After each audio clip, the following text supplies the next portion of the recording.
Oduun gafoota. Afaan Oromoo Afaan fedeeraalaa yoo ta'e caalaatti kan fayyadamu sabaaf sablammoota biyyattiiti jedhame. Guyyaan kadhannaa biyyoolessaa Ameerikaa inni 68ffaan galma masaraa mootummaa White House'tti gaggeeffame.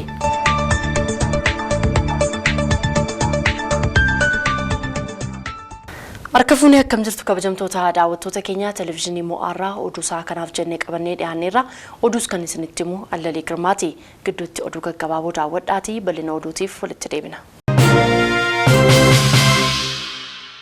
Dr. Abiy Ahmed muummee ministeera Itoophiyaa waltajjii marii ogeeyyii yaadaa haaraa lammaffaa waajjira muummee ministeeraa guyyaa kaleessaa qopheessan irratti argamuudhaan haasaa taasisaniin mootummaan qaama seera qabeessa seera kabachiisu ta'uu ibsan. Sanaaf ammoo dirree seeraa mijeessuu fi olaantummaa seeraa kabachiisuuf dhaabbilee ciccimoon jiraachuun murteessaadha jedhan.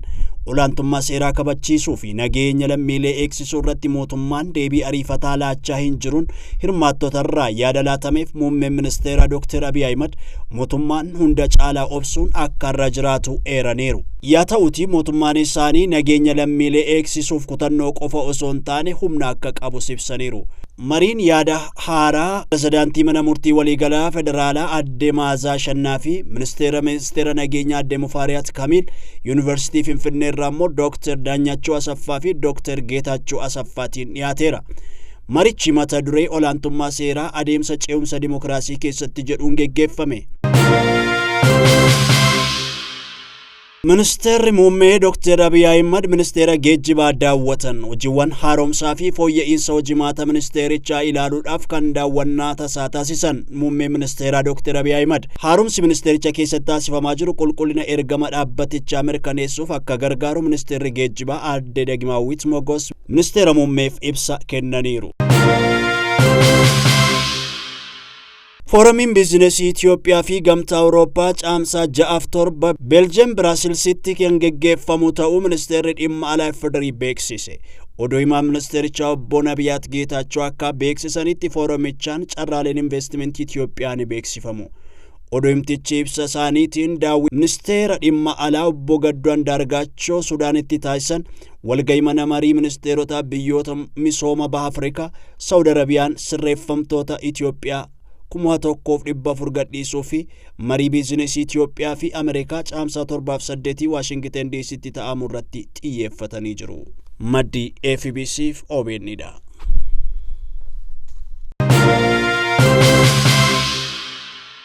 Garuu dubalinaan qabaneettan darba. Afaan Oromoo Afaan fedeeraalaa yoo ta'e caalaatti kan fayyadamu sabaaf sablammoota biyyattiitii jedhan hayyoon qo'annoo fi qorannoo miidiyaa Dr. Caalaa turtii televiizyinii mo'aatiin qophii hayyoota keenya irratti taasisaniin. Kana malees Afaan Oromoo Afaan fedeeraalaa yoo ta'e tokkummaa sabootaa cimsa jechuun dubbatan Dr. Caalaan. Amma kan gaafatamaa jiru karaa mirgaa qofadha. Karaa mirgaa qofadha. Afaan federaalaa ta'uu qabaa kuni mirgadhaa kan jedhudha. Isa biratti fayyadummaan yookaan afaan sun faayidaan inni kennu karaa faayidaas deemuun barbaachisaadha.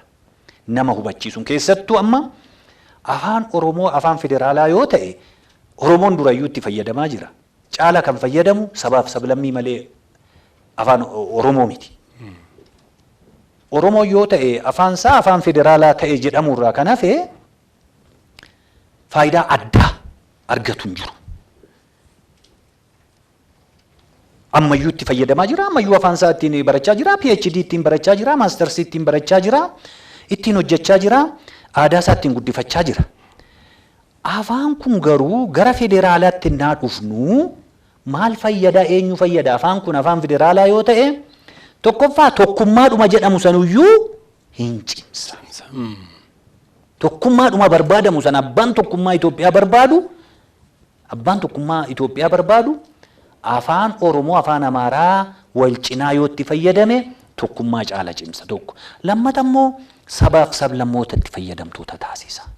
Sabaaf sablammoonni afaan Oromoo yoo beekan, yoo itti fayyadaman, yoo itti hojjetan Oromiyaa keessatti akka fe'anitti hojjechuu, akka fe'anitti filatamuu, isa amma manni maree addaa nuufaa dhaabatu maalii jechuu waan barbaachisu hin jiru. Saba biraatiif manni maree addaa dhaabbatu waan jechuu barbaachisu hin jiru jechaadha. Afaan sana beekta taanaan hin filatta, hin filatamta, iddoo feetettuu Oromiyaa keessatti akka feetettu hojjettaa jechaadha.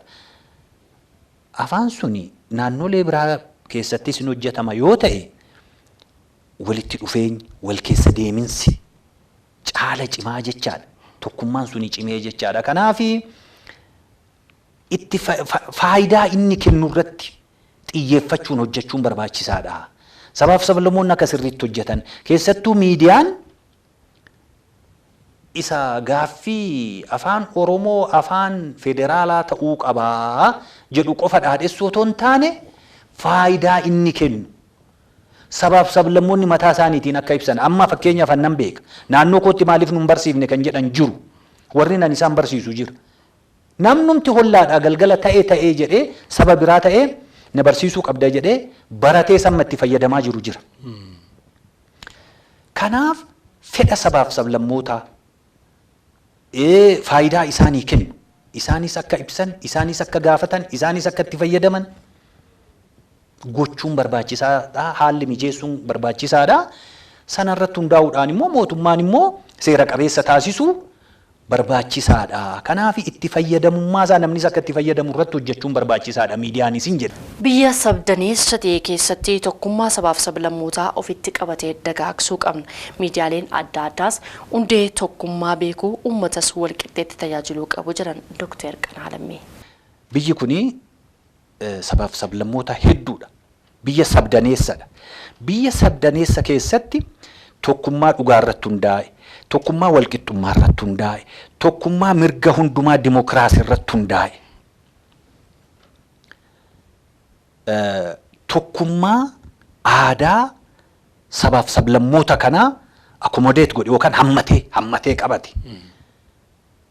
Kana kan labsamuu qabu. Garuu miidiyaan tokko tokkummaan inni labsu tokkummaa afaan tokko qofa.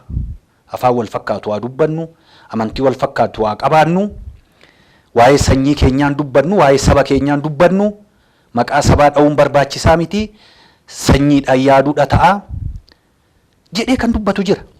Ennaa kana dubbatu tokkummaan inni dubbatu kan sanyii irratti hundaa'e ta'uun galuufi jechaadha. Namtu sanyummaadhaan deemaa jira. Obvious.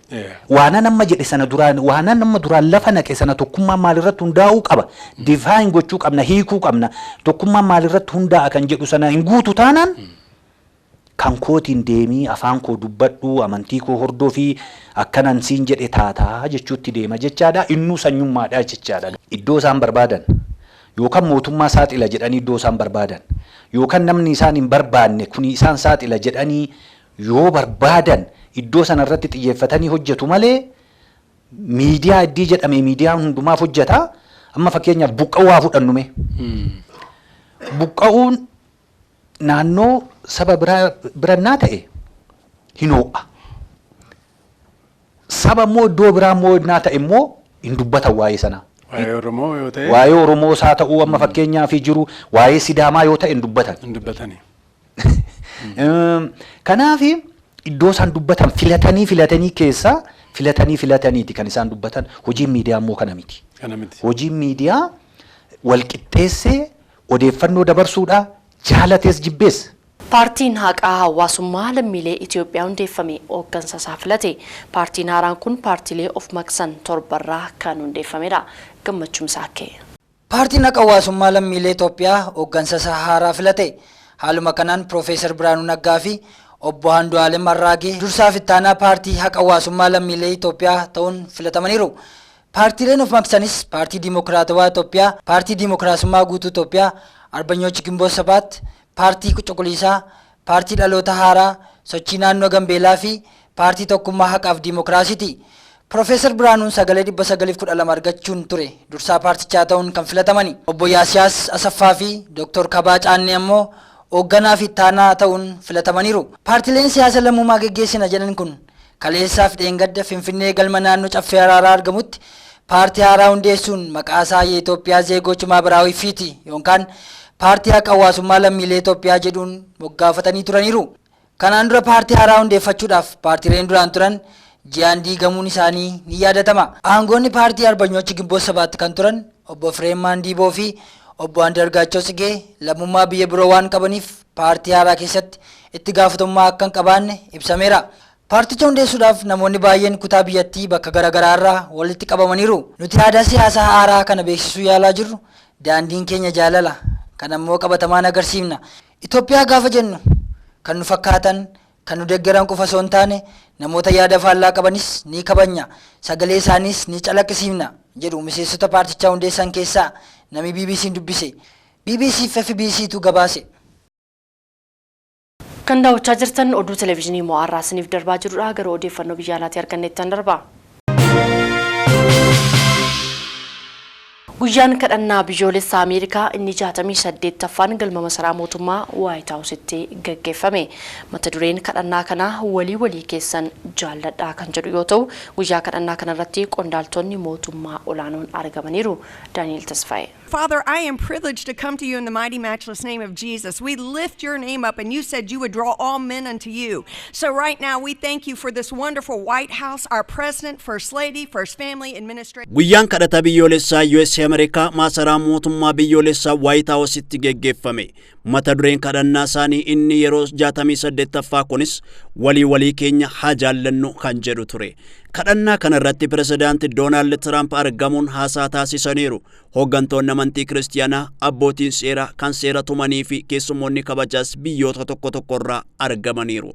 Lammiiwwan USA Ameerikaa baay'een isaanii masaraa mootummaatti wal ga'anii sababa siyaasaan addaan waliruu dhiisu akka wal jaallatan waamicha dhiyeessanii jiru. Mootummaan gargar walirtuun kufti jechuun adda addummaa yaadaa jiru diiguuf amantoonni biyyichaa galma sanbata duraa jedhamee waamamu keessatti wal ga'anii halkan guutuu waaqayyoon faarfachaa kadhachaa wal gorsaas bulaniiru. Waaqayyo humna isaa waaqarraatiin garaagarummaa yaadaa isa dhaloota mancaase akka fayyisu dhukkuba yaadaan gargar fagaachuu kanarraa USA Ameerikaa akka baraaruuf kadhannaa bal'aa taasisaniiru. Yeroo waaqeffannaaf kadhannaa kanattis miseensi Koongireesii Ameerikaa Joodi Haayis kan jedhan biyya addunyaa kanarratti guddaa fi beekamaa ta'anii argamuuf miseensi Koongireesii ta'uun waan tokko ta'uu mala. Garuu biyyi kun rakkoo siyaasaa hamaa keessa akka jirtu ni hubanna. Kana malees biyyattiin rakkoo sanyiin wal qooduu, jibba, yakka, goolii fi rakkoo biraa gatiitti isheetti baattee jirti jedhaniiru. Kun immoo garaa keessaa kan burqu rakkoo hafuuraati jechuun dubbatan Jooni Haayis. Itti fufuunis rakkoon hafuuraa seera baasuun waan fala yookaan hiika argatu miti.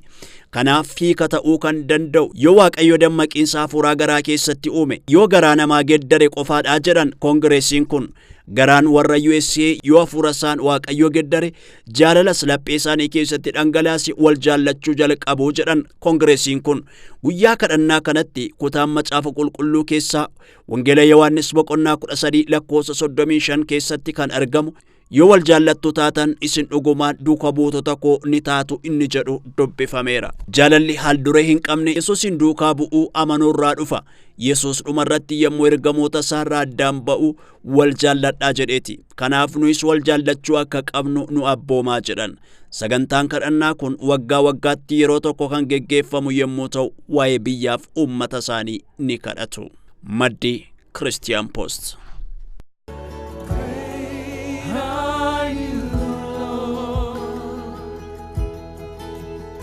It's your breath in our lungs, so we pour out our praise, pour out our praise. It's your breath in our lungs, so we pour out our praise. Oduu keenya kan xumuraatiin dubartiin lammii Paakistaan amantaa Musliimaa fi Nabiyyuu Muhammad arrabsite jedhamuun himatamtee gadhiifamtee Kanaadaattis kooluu galtummaa argattee jirti.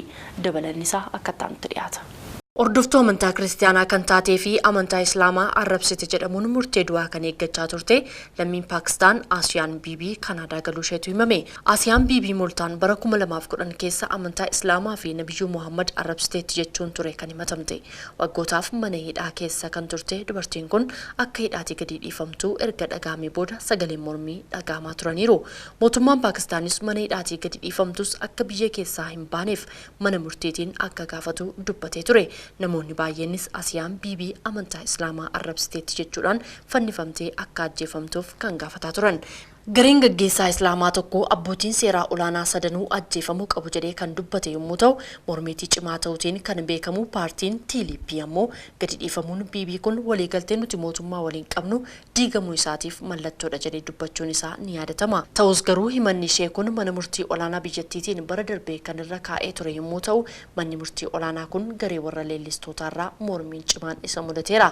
Kanarraa ka'uudhaanis biyyoonni addunyaa hedduun Asiyaan Biibiif kolugaltummaa kennuufi fedhii agarsiisanii turan. Asiyaan Biibiin mana murtii irratti dhiyaataa turte mararratti yakka akka hin qabne dubbachaa turteetti. Asiyaan hanga Paakistaaniin gadi dhiistee akka baatuuf haalli mijatuufitti achuma Paakistaan keessa bakka iccitiin isaa eegame jiraachaa turteetti. Aangawoonni Paakistaan Asiyaan Biibiin biyya gadi dhiistee akka baate kan beeksisan yommuu ta'u, biyya deemte garuu ifa hin goone ture. Haa ta'u malee abukaattoon ishee Seiful Maaluk BBC'tti akka himetti Biibiin Kanaadaa galteetti, ijoolleen ishees Kanaadaatti kolugaltummaa argataniiru jedha.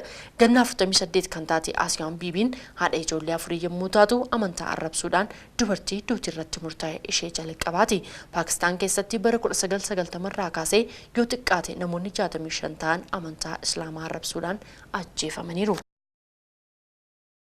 Walumaa galatti oduu har'aaf jennee xumurreerraa waan nu daawwattaniif galanni keenya guddaadha. Qophiileen idileen itti fufu oduu waliin Andalii Girmaan ture. Nagaatti.